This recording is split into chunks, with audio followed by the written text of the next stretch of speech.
Question number 5. A farmer has enough food to feed 20 animals in his cattle for 6 days. एक farmer के पास एक cattle है, मतलब कि वो जानवरों को जो झोपड़पट्टी में बना कर रखता है, उसमें 20 एनिमल को खिलाने का इनफ फूड है 6 डेज के लिए। वो 6 डेज तक बड़े आराम से जानवरों को खिला सकता है। How long would the food last if there are 10 more animals in the cattle. मतलब कि उस कैटल में और 10 एनिमल आ गए तब फूड कब खत्म होगा। तो नंबर ऑफ, पहले हम टेबल बनाते हैं।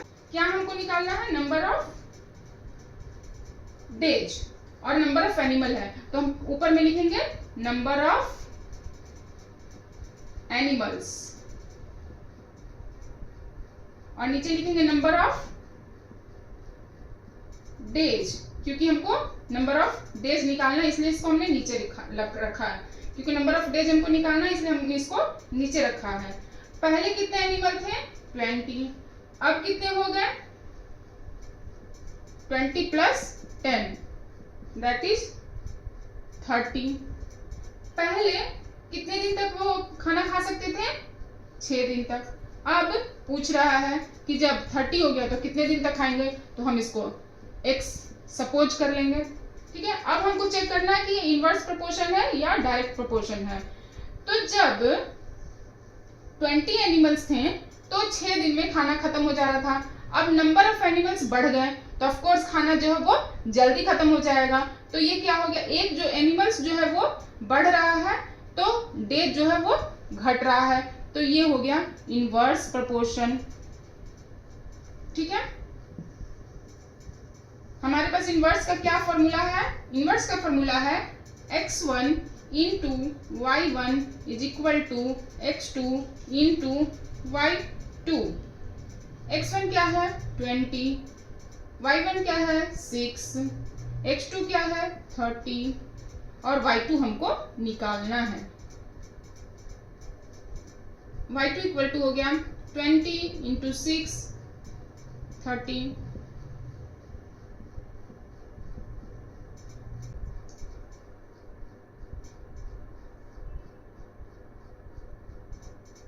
फोर डेज हो गया। पहले जो वो खाना था वो 6 डेज में खत्म हो रहा था, अब वो खाना 4 डेज में खत्म हो जाएगा। क्वेश्चन नंबर 6 में आते हैं। A contractor estimates that 3 person could rewire Jasminder's house in 4 days. If he uses 4 person instead of 3, how long should they take to complete the job? मतलब एक कॉन्ट्रैक्टर है, जसमिंदर नाम का एक पर्सन का घर बना रहा है, तो वायरिंग वहां पे चल रही है। वो वायरिंग जो है वो 3 पर्सन को लेकर जब वो कॉन्ट्रैक्टर कर रहा है तो 4 दिन में खत्म कर रहा है। तो पहले क्या देख लेंगे? नंबर ऑफ पर्सन्स और फिर कितने दिन में खत्म कर रहा है? डेज में, तो नंबर ऑफ डेज।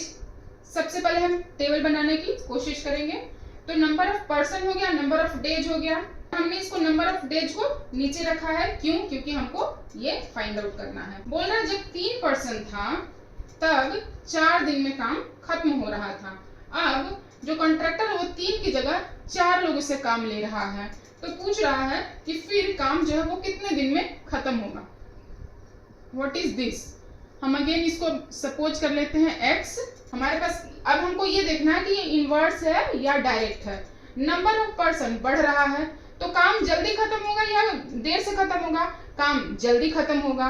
मतलब नंबर ऑफ पर्सन बढ़ रहा है तो काम जल्दी खत्म हो रहा है, मतलब कि डे जो है वो घट रहा है। ये हो गया इनवर्स प्रोपोर्शन। इनवर्स प्रोपोर्शन का हम फॉर्मूला भी यहाँ पे यूज करेंगे।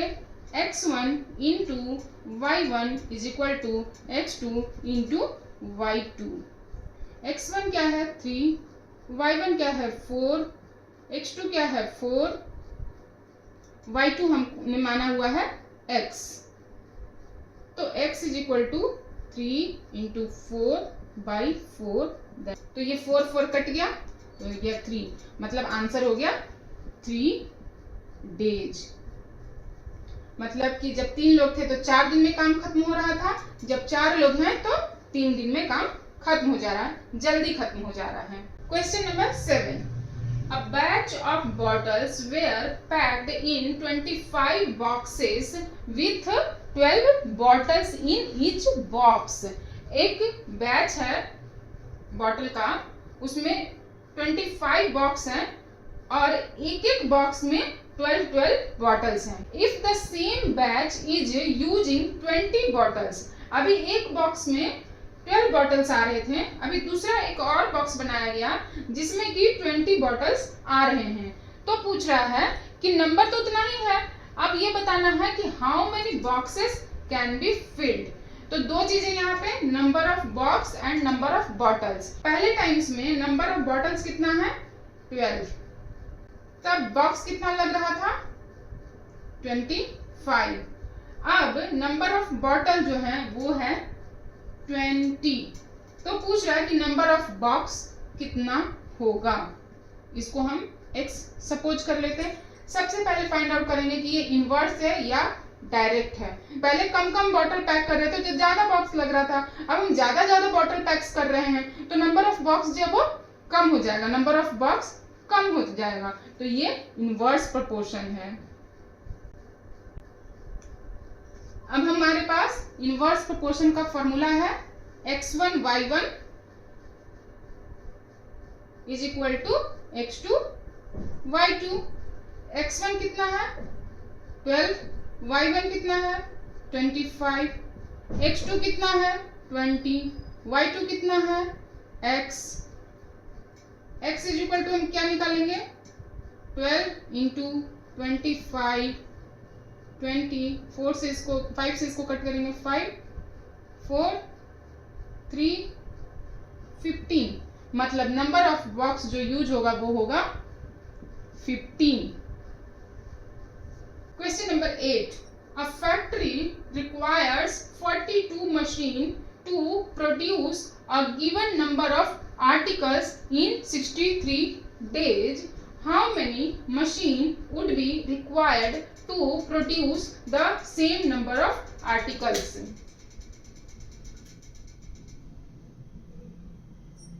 एक फैक्ट्री है, उसमें 42 मशीन है, तब आर्टिकल जो है वो बनने में कितना टाइम लग रहा है 63 डेज लग रहा है।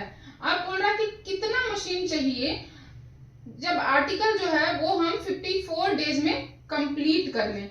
तो सबसे पहले हमारा है नंबर ऑफ डेज है हमारे पास, और पूछ क्या रहा है नंबर ऑफ मशीन। तो हम नंबर ऑफ मशीन को जो है वो नीचे लिखेंगे। पहले हमारे पास 42 मशीन थे, तो आर्टिकल 63 डेज में कंप्लीट हो जा रहा था। अब हमारे पास 54 डेज हैं, तो पूछ रहा है कि कितने मशीन हमको चाहिए, हमको कितने मशीन चाहिए।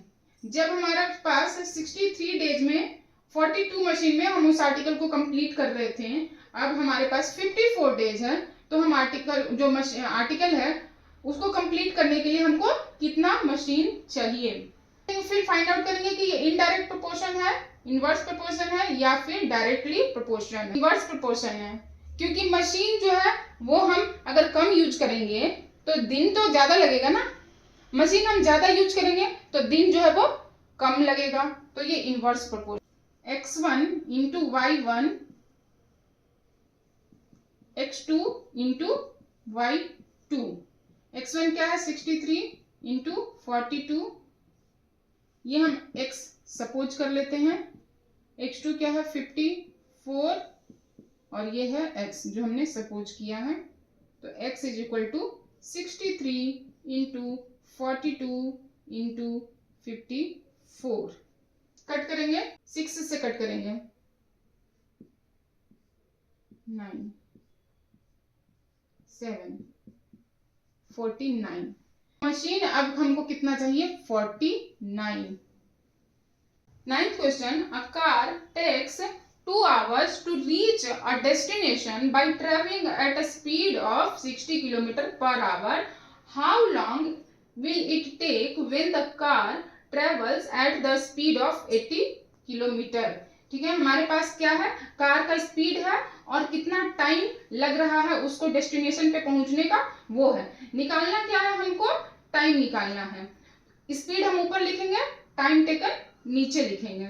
जब पहली बार उसका स्पीड था 60 किलोमीटर पर आवर, तो उसको टाइम लग रहा था 2 आवर्स। अब वो इसका स्पीड जो है वो बढ़ गया, अब उसका स्पीड हो गया 80 किलोमीटर, तो अब उसको टाइम कितना लगेगा ये पूछ रहा है। तो हमने सपोज कर लिया x। अब हमको पता करना है ये इनवर्स प्रोपोर्शन है या डायरेक्ट प्रोपोर्शन है। जब किसी भी कार का, व्हीकल का स्पीड बढ़ेगा तो टाइम ऑफ कोर्स कम होगा। स्पीड अगर बढ़ेगा तो टाइम जो है वो कम लगेगा, है ना। तो ये हो गया इनवर्स प्रोपोर्शन। इनवर्स का हमारे पास फॉर्मूला क्या है, x1 y1 is equal to x2 y2। x1 कितना है 60, y1 कितना है 2, x2 कितना है 80। इसको हम लिख सकते हैं x is equal to 60 into 2/80। इसको कट करेंगे 2 3, तो आएगा 3/2 आवर, दैट इज 1 आवर, मतलब 1 आवर एंड और हाफ एन आवर, 1.5 घंटे। Question number 10. Two person could fit a new window in a house in 3 days.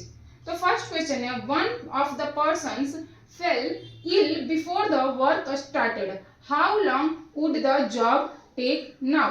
2 लोग थे, एक विंडो फिट कर रहे थे किसी बिल्डिंग में, 3 दिन में काम खत्म कर रहे थे। अभी उसमें से एक पर्सन जो है वो बीमार हो गया, तो कितना बच गया, सिर्फ एक पर्सन है वही एक काम करेगा, तो एक पर्सन ही काम कर रहा है। तो पूछ रहा है कि फिर उसी विंडो को फिट करने में कितना टाइम लगेगा। तो क्या है हमारे पास, नंबर ऑफ पर्सन्स है एंड नंबर ऑफ डेज है। निकालना क्या है, नंबर ऑफ डेज। तो हम पहले लिखेंगे नंबर ऑफ पर्सन जो हमारे पास है, और निकालना क्या है, नंबर ऑफ डेज। तो हम यहाँ पर लिखेंगे number of days. Number of person पहले था 2, तो काम खत्म हो रहा था 3 दिन में। अभी नंबर ऑफ पर्सन हो गया 1, तो अब हमको पता करना है कि नंबर ऑफ डेज कितना लगेगा। हम सपोज x मान लेते हैं। अब पता करना है कि ये इनवर्स है या डायरेक्ट है। नंबर ऑफ पर्सन कम हो रहा है तो काम करने में टाइम ज्यादा लगेगा, तो यहाँ पे इनवर्स हो गया, इनवर्स, है ना। अब हमारे पास इनवर्स का फॉर्मूला क्या है, x1 y1 is equal to x2 y2। x1 2, y1 3, x1 1, y x। x is equal to 2 into 3/1, that is 6। मतलब अब उसको लगेंगे 6 डेज। उस एक आदमी को वो विंडो फिट करने में लगेगा 6 डेज। सेकेंड क्वेश्चन है, how many person would needed to fit the window in 1 day. अब कह रहा है कि यहाँ पे 1 डे है तो कितना नंबर ऑफ पर्सन्स लगेगा। अगेन हम अब यहाँ पे इनवर्स फॉर्मूला ही लगेगा, तो x1 into y1 is equal to x3 into y3। x1 क्या है 2, y1 क्या है 3, x3 क्या है हमको फाइंड आउट करना है, और y3 क्या है 1। तो x3 is equal to 2 into 3/1, that is 6 person. मतलब एक दिन में काम खत्म करने के लिए हमको 6 लोग चाहिए।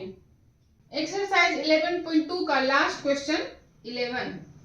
अ school has periods 8 periods a day, each of 45 minute duration. How long would each period be if the school has 9 periods a day, assuming the number of schools hour to be same? एक school है उसमें 8 periods हैं और एक एक periods 45 minute duration का है। फिर पूछ रहा है कि अगर नंबर ऑफ पीरियड्स अगर हम 9 कर दें तो कितने मिनट ड्यूरेशन का फिर एक एक पीरियड होगा। तो यहाँ पे 2 चीज क्या है, number of period and number of durations. तो हमको number of periods find out करना है। तो जब पीरियड का नंबर 8 था तो एक एक पीरियड 45 मिनट ड्यूरेशन का था। अब नंबर ऑफ पीरियड हो गए 9, तो हमको बताना यह है कि एक एक पीरियड कितने मिनट ड्यूरेशन का होगा।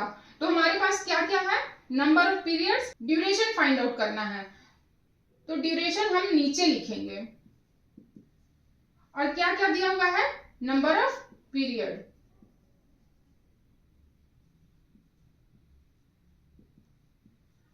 नंबर ऑफ पीरियड्स, जब नंबर ऑफ पीरियड्स 8 था तो एक पीरियड कितने ड्यूरेशन का था, 45 मिनट्स का। जब नंबर ऑफ पीरियड्स 9 हो गया तो हमको ड्यूरेशन बताना है, ड्यूरेशन सपोज x है। अभी देखना ये है कि ये इनवर्स है या डायरेक्ट है। नंबर ऑफ पीरियड 9 हो गया, पढ़ना तो बच्चों को एक लिमिट तक है ना, या तो 3 बजे तक पढ़ेंगे या तो 4 बजे तक पढ़ेंगे, लेकिन अब उसी को पीरियड्स में डिवाइड कर दिया। तो जब पीरियड्स 8 पीरियड्स थे तो 45 मिनट का एक एक पीरियड हो रहा था। अभी उसी पीरियड को बढ़ा दिया, अब उसी टाइम को 9 पीरियड्स में डिवाइड कर दिया, तो ऑफ कोर्स एक पीरियड को जो थोड़ा कम टाइम देना पड़ेगा, है ना, तो ये जो है कम हो जाएगा। यानी कि पीरियड अगर बढ़ रहा है तो ड्यूरेशन ऑफ एवरी पीरियड कम हो जाएगा, तो ये हो जाएगा इनवर्स। जब ये इनवर्स हो जाएगा तो हमको फिर फॉर्मूला हमारे पास क्या है, x1 into y1 is equal to x2 into y2।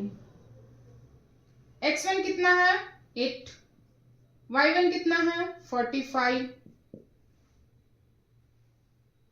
ये है फिर 9 और y2 हमको निकालना है। तो ये हो गया x is equal to 8 into by 9,